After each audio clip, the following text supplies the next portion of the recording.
بسم اللہ الرحمن الرحیم۔ بزرگان محترم، میرے عزیز بھائیوں، میں اس وقت اللہ تبارک و تعالیٰ کا شکر ادا کرنا بھی ضروری سمجھتا ہوں،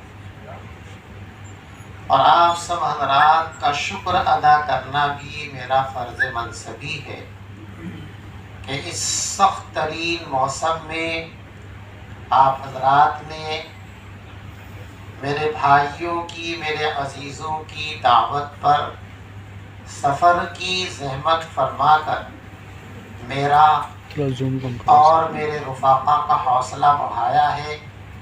یہ آپ کا ملت کے لیے بھی بڑا تحفہ ہے، اور ہم سب کے لیے، اور قریش کانفرنس، جمعیت علماء قریش، ان سب کے لیے آپ حضرات کا بہترین عطیہ اور تحفہ ہے۔ میں سب کی طرف سے آپ حضرات کا شکر گزار ہوں، آپ کے لیے دعا گو ہوں کہ اللہ تبارک و تعالیٰ آپ کی دعاؤں کو، آپ کی محنتوں کو اور آپ کی شفقتوں کو ہمارے لیے، پوری ملت اسلامیہ کے لیے، اور بالخصوص قریش برادری کے مستقبل کو تابناک بنانے کا ذریعہ بنائے۔ دوستو، ہماری اس کانفرنس کا عنوان ہے تعلیمی بیداری کانفرنس۔ تعلیم کی اہمیت کو آپ سے زیادہ کون جانتا ہوگا کہ آپ کی زندگی کا اوڑھنا بچھونا تعلیم ہی ہے۔ آپ کا ایک ایک سانس تعلیم کی خدمت کے لیے وقف ہے۔ تو میں سمجھتا ہوں کہ آپ سے زیادہ تعلیم کی اہمیت اور ضرورت کو سمجھنے والا کوئی طبقہ روئے زمین پر نہیں ہے۔ اس لیے میں آپ حضرات کے سامنے تعلیم کی اہمیت پر کوئی خطاب کروں، یہ سورج کو چراغ دکھانے کے مترادف ہے۔ لیکن میرے بھائیوں نے، میرے عزیزوں نے، میرے رفقا نے مجھے مأمور کیا ہے، تو ان حضرات کی تعمیل حکم کے لیے ادائیگی رسم کے طور پر چند جملے میں آپ حضرات کے سامنے عرض کرنا ضروری سمجھتا ہوں۔ تعلیم کی اہمیت پر بہت دیر سے گفتگو ہو رہی ہے۔ میں آپ کو ایک نئی چیز کی طرف اس مجلس کے اعتبار سے، آپ کے علم کے اعتبار سے نئی نہیں ہے، لیکن مجلس میں بیان کی گئی باتوں کے اعتبار سے اس کو جو ہے نئی کہا جا سکتا ہے۔ تعلیم کی اہمیت سماجی اثرات، سماجی نفع اور نقصان کے اعتبار سے احادیث کی روشنی میں آپ حضرات کے سامنے میں آپ کو متوجہ کرنا چاہتا ہوں اس حقیقت کی طرف کہ آپ ذرا دیکھیں کہ اللہ کی نگاہ میں تعلیم کی اہمیت کیا ہے۔ مشکات شریف حدیث کی مشہور کتاب ہے، اس میں آپ حضرات نے یہ روایت پڑھی ہے اور سینکڑوں مرتبہ اپنے شاگردوں کو پڑھائی ہے کہ اللہ تبارک و تعالیٰ نے جب تمام ارواح کو جمع کیا تو ان سے اللہ تبارک و تعالیٰ کا جو سب سے پہلا خطاب ہے وہ علم سے شروع ہوا ہے۔ حدیث کے الفاظ ہیں اعلموا، اے لوگوں یہ بات سیکھ لو، یہ بات جان لو کہ تمہارا رب صرف اور صرف ایک ہے۔ پہلا خطاب ارواح انسانی سے جو اللہ نے کیا ہے وہ علم سے شروع کیا۔ اعلموا، اے میرے بندو، میں تمہیں دنیا میں بھیجوں گا، اس سے پہلے یہ بات سمجھ لو اور جان لو کہ تمہارا رب میں اکیلا رب ہوں۔ تو علم کے عنوان سے سب سے پہلا خطاب اللہ تبارک و تعالیٰ نے انسانی ارواح سے کیا۔ مزید آپ دیکھیے اللہ تبارک و تعالیٰ کی نگاہ میں علم کا مقام کیا ہے۔ دنیا میں انسان آتا ہے، آپ سب جانتے ہیں کہ آتے ہی اس کو غذا چاہیے، اور اس کے مناسب جو غذا ہے وہ ماں کا دودھ ہے۔ آپ نے یہ بات دیکھی ہے، سمجھی ہے، بات اس کو اور کر سکتے ہیں۔ جب تک بچہ دنیا میں نہیں آتا اس کی ماں کی پستانوں کے اندر دودھ نام کی کوئی چیز نہیں ہوتی۔ کتنی ہی تندرست عورت ہو، کتنی ہی غذائیں اس کو کھلائی گئی ہو، جب تک بچے کا جنم نہیں ہوتا پستانوں کے اندر دودھ نام کی کوئی چیز نہیں ہوتی۔ جنم ہو جانے کے بعد تب پستانوں کے اندر دودھ آتا ہے۔ یعنی غذا کا انتظام اللہ اس وقت فرماتے ہیں جب انسان دنیا میں آ چکا ہوتا ہے، اور علم کا انتظام اللہ تبارک و تعالی انسان کے دنیا میں آنے سے پہلے فرماتے ہیں۔ قرآن کہتا ہے اخرجکم من بطون امہاتکم لا تعلمون شیئا وجعل لکم السمع والابصار والافئدہ، ہم نے تمہاری ماؤں کے پیٹ میں تمہیں بنایا تو تمہیں کان دیے، تمہیں ہم نے آنکھیں دی، تمہیں ہم نے دل دیا، دماغ دیا، اور یہی وہ آلات و وسائل ہیں جن کے ذریعے انسان علم حاصل کرتا ہے۔ تو اللہ نے علم کے اسباب کو دنیا میں آنے سے پہلے پیدا کیا ہے، اور انسان کی زندگی کی بقا کا جو سہارا ہے غذا، اس کو اللہ تبارک و تعالیٰ نے انسان کے دنیا میں آنے کے بعد پیدا کیا۔ اس سے ہم اندازہ لگا سکتے ہیں کہ اللہ تبارک و تعالیٰ کے یہاں علم کا مقام کیا ہے۔ یہ اللہ تبارک و تعالیٰ کی شان ہے۔ علم کی اہمیت کی طرف ہم کو متوجہ کرنے کے لیے اب ذرا میں آپ حضرات کے سامنے میٹھی باتوں کے علاوہ آپ سے اجازت لے کر کچھ تلخ بات کہنے کی جسارت کر رہا ہوں، معافی کی امید کے ساتھ۔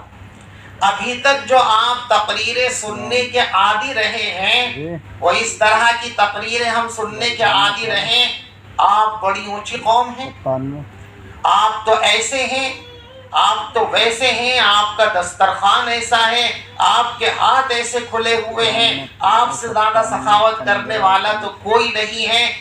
یہ وہ زہریلی میٹھی گولیاں تھیں جن کو کھلا کھلا کر آپ کو موت کی نیند سلا دیا گیا۔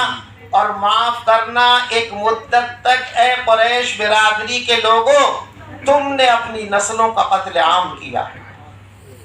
چھری کے ذریعے آپ نے ان کو نہیں کاٹا، چاقوؤں کے ذریعے ان کو نہیں کاٹا، آپ نے جہالت کے زہر سے ان کو ذبح کیا ہے، جس کا قیامت کے دن تم کو جواب دینا پڑے گا۔ آپ صرف شادیوں میں لگے رہے، آپ صرف دعوتوں میں لگے رہے، اور آپ نے ان معصوم بچوں کو جن کے ہاتھوں میں قلم ہونا چاہیے تھا، جن کے ہاتھوں میں کاپیاں ہونی چاہیے تھی، ان کے ہاتھوں میں آپ نے ٹھیلے دے دیے، ان کے ہاتھوں میں آپ نے رکشے دے دیے۔ غیرت سے ڈوب مرنا چاہیے، ان کے ہاتھوں میں آپ نے ہوٹلوں کی چھوٹی پلیٹیں دے دی، چند سکوں کی خاطر، چند پیسوں کی خاطر، اور اپنے نکمے پن پر خاک ڈالنے کے لیے آپ نے ان بچوں کے بچپن کا قتل کر ڈالا، اور آپ فخر سے کہتے ہیں کہ ہم بڑے ہیں۔ اس سے زیادہ بدتر قوم کون ہو سکتی ہے جو اپنے ہاتھوں سے اپنے بچوں کو ذبح کرتی ہو، ان کے مستقبل کو خراب کرتی ہو؟ اس سے ظالم قوم دنیا کے اندر کوئی نہیں ہو سکتی، اس سے بڑا مجرم کوئی نہیں ہو سکتا۔ کھلے دل سے اعتراف کرو کہ ہم نے دنیا کا سب سے بڑا جرم کیا ہے کہ ہم نے اپنی نسلوں کو اپنے ہاتھوں سے مسلا ہے۔ اے لوگوں، اللہ کے رسول فرماتے ہیں کلکم خطاؤن وخیر الخطائین التوابون، مانو کہ ہم نے غلطی کی ہے اور گناہ کیا ہے، لہذا آج توبہ کر لو اس مجلس کے اندر کہ ہم انشاءاللہ آج کے بعد اپنی نسلوں کو قتل نہیں کریں گے، ہم ان کے مستقبل کا خون نہیں کریں گے، ان کے مستقبل کو تابناک بنانے کے لیے ہم اپنا سب کچھ قربان کرنے کا آج عہد کر کے یہاں سے جائیں گے۔ تعلیم کے سلسلے میں جیسے ابھی بھی کہا گیا، اگر دوسروں کی طرف دیکھتے رہو گے تو قیامت کی صبح تک آپ اپنی نسلوں کے لیے تعلیم کا کوئی بہتر اور مفید انتظام اپنے ہاتھوں میں نہیں پا سکیں گے۔ جو لوگ دوسروں کے سہارے چلتے ہیں وہ کبھی منزل پر اپنی مرضی کے مطابق نہیں پہنچ سکتے۔ منزل اگر پانی ہے تو اپنے آپ کو کھڑا کرو۔ آپ بتائیے، ہندوستان میں جو لاکھوں مدرسے ہیں جو ملت کی بنیادی ضرورت کو پورا کر رہے ہیں، اس میں کسی حکومت کا یوگدان ہے؟ اس میں کسی سرکار کا تعاون ہے؟ وہ صرف اور صرف آپ لوگوں کے ذریعے دنیا کا اتنا بڑا نظام، مدارس کا جتنا انوکھا اور جتنا مفید اور جتنا خود کفیل انتظام ہندوستان کے مسلمانوں نے کیا ہے، پوری دنیا کے اندر آپ کو یہ نظام کہیں نہیں مل سکتا۔ اگر آپ اپنی جیب کے ذریعے اپنے مدارس کھڑے کر سکتے ہیں تو یاد رکھو، آج عہد کرو کہ مدارس کی طرح گاؤں گاؤں میں، قصبے قصبے میں، محلے محلے میں ہم اپنے اسکول بنائیں گے، اپنے کالج بنائیں گے۔ کوئی ہماری طرف تعاون کا ہاتھ بڑھائے یا نہ بڑھائے، آپ کو اللہ نے اتنا دیا ہے کہ آپ اگر چاہیں تو بڑے بڑے اسکول بنا سکتے ہیں، بڑے بڑے کالج بنا سکتے ہیں۔ ہمارے لوگوں کو اللہ نے جو دولت دی تھی، میں قسم کھا کر یہ بات کہہ سکتا ہوں کہ اگر پوری قریش برادری کی 10 سال کی شادیوں کا پیسہ اکٹھا کر لیا جاتا، ان کو برباد نہ کیا جاتا، تو ہم 10-20 کالج نہیں، 10-20-50 یونیورسٹیاں بنا سکتے تھے۔ لیکن ہم نے یہ نہیں کیا، بلکہ ہم نے اپنی تباہی کا انتظام کیا۔ اس لیے میرے دوستو، جرم ہوا ہے اور اس کا علاج حدیث میں یہ ہے کہ جرم سے توبہ کرو اور آئندہ صحیح راستے پر چلنے کا عزم اور کوشش کرو۔ تو میں آپ سے امید رکھتا ہوں کہ آپ حضرات، بالخصوص علماء کرام، جس طرح آپ نے ملت کی دینی تعلیم کی ضرورت کو اپنے شب و روز کو تج کر انتظام کیا ہے، خدا کے لیے یہ زمام بھی اپنے ہاتھ میں لے لو۔ ملت آپ کو دیکھ رہی ہے، یاد رکھو، جو کام کرتے ہیں انہی کی طرف دیکھا جاتا ہے۔ ملت آپ کی طرف دیکھ رہی ہے، کھڑے ہو جائیے، رسول پاک صلی اللہ علیہ وسلم کی سسکتی ہوئی امت کو خدا کے لیے سنبھالنے کا عزم کر لیجئے۔ اللہ مدد کے لیے انتظار میں بیٹھا ہے، آپ قدم بڑھائیے، اللہ منتظر ہے آپ کے قدموں کے بڑھانے کے۔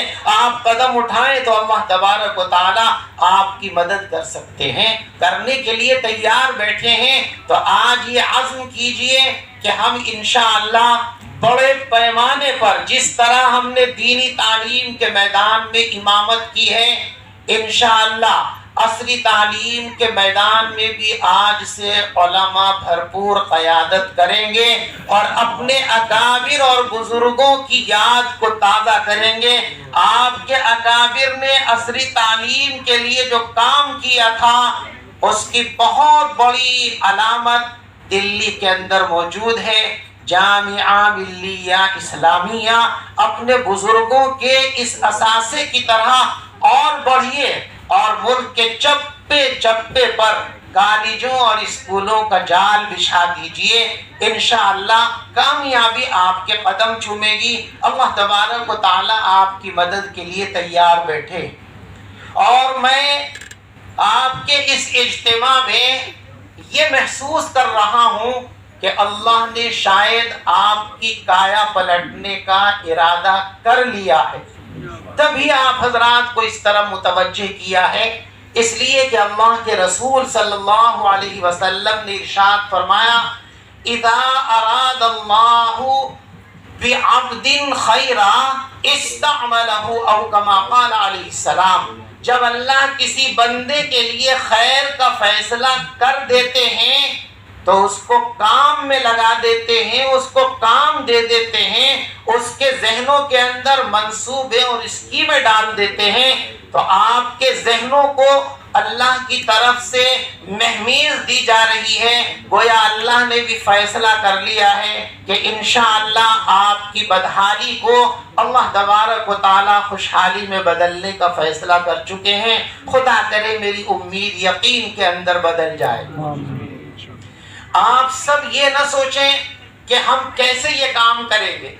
آپ نے دینی خدمات کے لیے چھوٹے سے پیمانے پر کام شروع کیا، آج ساری دنیا میں دین کا جہاں کام ہو رہا ہے حق کے مطابق، وہ دارالعلوم دیوبند کی وجہ سے ہو رہا۔ اور یہ میں نہیں کہتا، ہمارے اس وقت کے انتہائی بڑے عالم دین جو ساری دنیا کو گھوم چکے ہیں، دیکھ چکے ہیں، مفتی تقی عثمانی دامت برکاتہم، وہ یہ فرماتے ہیں کہ میں دنیا کے 7 بر اعظم کی سیر کر چکا ہوں، میں نے جہاں بھی دنیا میں دین کا کوئی کام ہوتے ہوئے دیکھا ہے، وہ واسطہ یا بلا واسطہ دارالعلوم دیوبند کا فیضان ہے۔ وہ دارالعلوم دیوبند جو قائم کیا گیا تھا، آپ سب کو بتاتے ہیں کہ ایک طالب علم کے ذریعے اور ایک استاذ کے ذریعے، اگر ایک طالب علم کے ذریعے ہم اتنا بڑا ادارہ قائم کر سکتے ہیں جو ساری دنیا کو سیراب کرے، تو 2-4 طلباء کو لے کر 200-400 گز زمینوں کے اندر ہم عصری تعلیم گاہوں کا انقلاب کیوں پیدا نہیں کر سکتے؟ کر سکتے ہیں، شرط یہ ہے کہ ہم ہمت کریں، جذبہ کریں، اپنے اندر جو ہے تھوڑا حوصلہ بڑھائیں، کام کرنے کا ارادہ کریں تو انشاءاللہ بہت کچھ ہو سکتا ہے۔ اس لیے اللہ کا فضل ہے کہ لوگ اس طرف چل پڑے ہیں۔ ہمارے حاجی سلیم صاحب، اللہ تبارک و تعالیٰ ان کی عمر میں برکت پیدا فرمائے، انہوں نے اس تحریک کو اپنے ذہن پر لیا ہے اور اپنے گاؤں کے اندر اپنی ذاتی زمین کا ایک بڑا حصہ اس کام کے لیے طے کر دیا ہے۔ بہت جلد انشاءاللہ اس میں ایک بڑا عصری تعلیم کے لیے ایک بڑا کالج بنانے کا پروگرام ہے۔ آپ دعا کریں کہ جلد سے جلد اللہ تبارک و تعالیٰ اس کی تکمیل کے انتظام فرما دے۔ اسی طریقے سے عزیزم مفتی محمد سلمان صاحب، جن کو چھوٹی سی عمر میں، آپ یہ نہ سمجھیں کہ میں بیٹا ہونے کی وجہ سے یہ بات کہہ رہا ہوں، ان کے ساتھ کام کرنے والے اس بات کو جانتے ہیں کہ اللہ نے ان کو قوم کے لیے فکر کرنے کا جو جذبہ دیا ہے، جو حوصلہ دیا ہے، میں نے بہت کم لوگوں کے اندر یہ چیز دیکھی ہے۔ ان کے رفقا اس کی تائید کرتے ہیں، مجھے بتاتے ہیں۔ اللہ تبارک و تعالیٰ ان کو سلامت رکھے۔ میں کبھی کبھی سوچتا ہوں کہ میں تو اتنا اہل نہیں، اس بچے میں یہ ٹیلنٹ کہاں سے آیا؟ تو واقعی مجھے خیال آیا بچپن کا۔ یہ جب چھوٹے سے تھے تو میرٹھ میں مفکر اسلام حضرت مولانا سید ابو الحسن علی میاں ندوی رحمۃ اللہ علیہ تشریف لائے تھے، اور جامعہ نور الاسلام اس وقت میں اس میں پڑھاتا تھا، وہاں حضرت کا قیام ہوا تھا، پرسنل اللہ بورڈ کا اجلاس تھا۔ تو میں مفتی محمد سلمان کو اس وقت گود میں اٹھا کر کے لے گیا تھا، اور میں نے حضرت علی میاں صاحب رحمۃ اللہ علیہ کی گود میں لے جا کر ڈالا کہ حضرت آپ اس کی بسم اللہ کرا دیجئے۔ زبان بھی ان کی اس وقت لڑکھڑاتی تھی بولنے کے لیے، لیکن جیسے بھی تھے علی میاں صاحب رحمۃ اللہ علیہ نے ان کی بسم اللہ کرائی تھی۔ میں سمجھتا ہوں یہ انہی کا فیض ہے کہ اللہ تبارک و تعالیٰ نے ان کو اس طرف توجہ دی ہے۔ اور اس کانفرنس کی تیاریوں میں بھی انہوں نے اور ان کے رفقا نے کس طرح دن رات کو ایک کیا ہے۔ کئی روز سے مسلسل ان کا معمول یہ ہے کہ وہ روز دہلی آتے ہیں اور 2 بجے 2:30 بجے گھر پہنچتے ہیں، پھر اگلے دن نکل جاتے ہیں۔ تو ان کو بھی اللہ نے بڑا حوصلہ دیا ہے، اور انہوں نے بھی ایک کالج بنانے کا پختہ ارادہ کیا ہے۔ سٹھلے میں زمین لی ہوئی ہے، بہت جلد انشاءاللہ اس میں جو ہے بنیاد رکھ کر کام شروع کیا جائے گا۔ آپ اس کے لیے دعا کریں۔ جس طرح یہ 2 نمونے آپ کے سامنے آ گئے ہیں، میں چاہتا ہوں کہ آپ میں سے ہر شخص اس طرح کے نمونے قوم کے سامنے پیش کریں کہ ہم جس لائق بھی ہیں، بہت جلد ہم بھی انشاءاللہ قوم کو یہ تحفہ دیں گے اور قوم کی خدمت کریں گے انشاءاللہ۔ ہماری یہ قریش کانفرنس بھی اور جمعیت علماء قریش بھی ان کا روز اول سے تعلیم کے ساتھ ساتھ برادری میں جو ایک دمک لگی ہوئی ہے، شادیوں کے نام پر، جہیز کے نام پر، روز اول سے اس پر محنت ہو رہی ہے، اور اس میں بھی کچھ کامیابیاں ہم کو مل رہی ہیں۔ اور اگر ہم نے بہت جلد اس کا علاج نہیں کیا تو آپ یقین رکھیے کہ شاید وہ دن دور نہیں ہے کہ ہندوستان میں آپ کی برادری کا کوئی نام لینے والا باقی نہیں رہے گا۔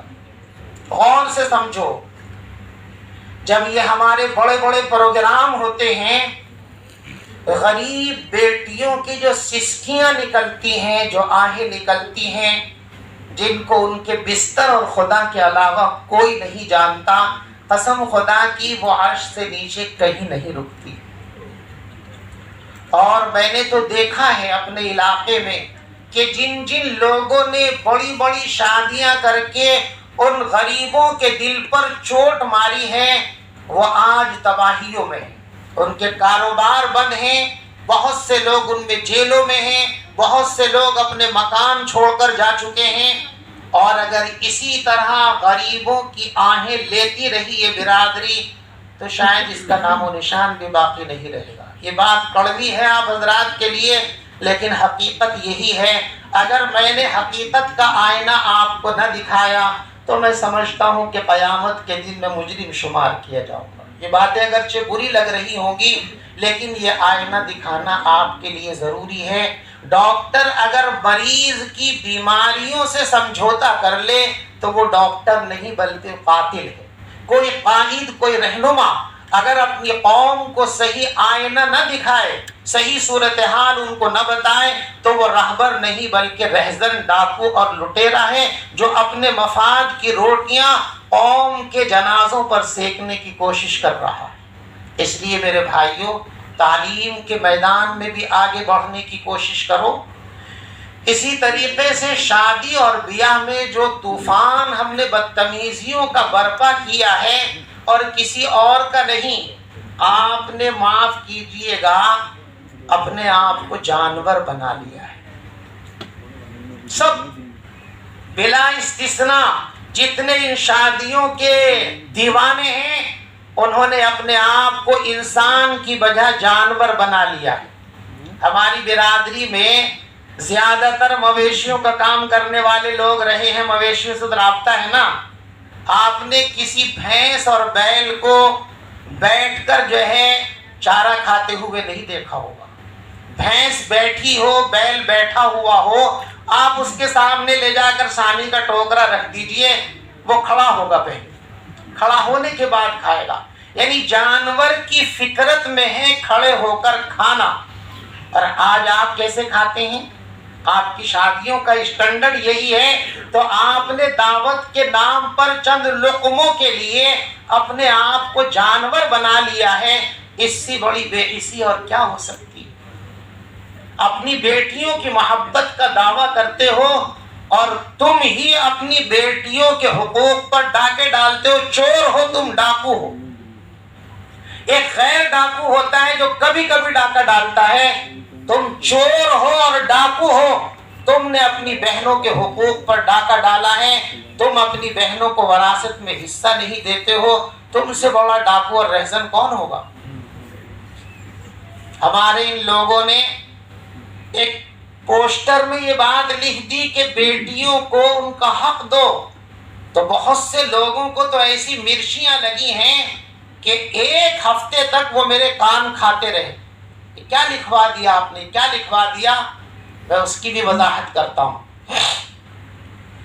بیٹیاں اگر باپ کی زندگی میں باپ نے اپنا مال نہیں بانٹا، یوں ہی چھوڑ کر کے چلا گیا، نہ بیٹیوں کو دیا نہ بیٹے کو دیا، باپ کے مرنے کے بعد اس مال کی تقسیم یہ ہے کہ لڑکے کا ڈبل حصہ ہے اور لڑکی کا ایک حصہ ہے۔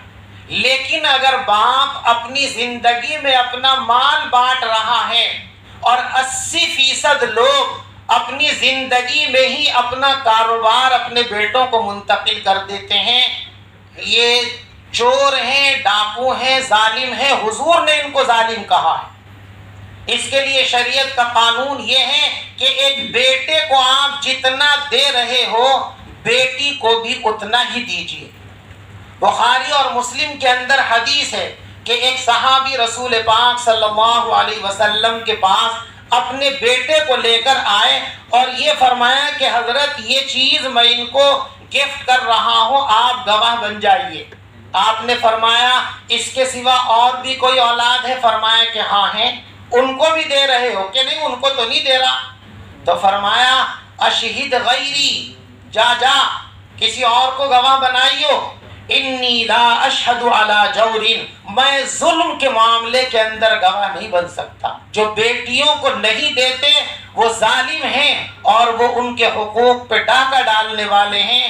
تو خدا کے لیے وحشی پن چھوڑو اور اپنے آپ کو انسانیت کے دائرے میں لاؤ، تاکہ تم قیامت کے دن اللہ کے سامنے سرخ روح ہو کر پیش ہو سکو۔ یہ میری باتیں بڑی غیر مرتب سی اور بڑی سخت سی ہیں، اس سے یقیناً آپ حضرات کا دل دکھا ہوگا، لیکن میں آپ سے معافی چاہتے ہوئے عرض کرتا ہوں کہ یہ میری مجبوری اور میرے دل کا درد ہے جو مجھے آپ کے سامنے رکھنا ضروری تھا۔ اگر میں یہ کڑوے الفاظ نہ کہوں تو میں سمجھتا ہوں کہ جو کچھ وقت، جو پیسہ ہم نے اس کانفرنس میں خرچ کیا ہے وہ سب بیکار اور ضائع، نمائش کے سوا کچھ نہیں ہوتا۔ اس لیے میں سمجھتا ہوں کہ یہ ہماری اس محنت کا خلاصہ ہے۔ ہم آپ کو آئینہ نہ دکھائیں، خود کو آئینے کے سامنے کھڑے ہو کر اپنے چہروں کے داغ کو نہ دیکھیں تو کبھی ہمارا چہرہ صاف نہیں ہو سکتا۔ میری ان باتوں سے جو تکلیف پہنچی اس کو معاف فرمائیے، اور ایک چھوٹے بھائی کی باتوں کو آپ دل کی گہرائیوں میں لے کر چلے جائیے، اور خدا کے لیے آپ سے بھیک مانگتا ہوں کہ اپنے بچوں کی تعلیم کو اپنی زندگی کا مقصد بنا لیجئے۔ اللہ آپ کو بھی اس کی توفیق عطا فرمائے، مجھے بھی اس کی توفیق عطا فرمائے، آمین۔ وآخر دعوانا ان الحمد للہ رب العالمین۔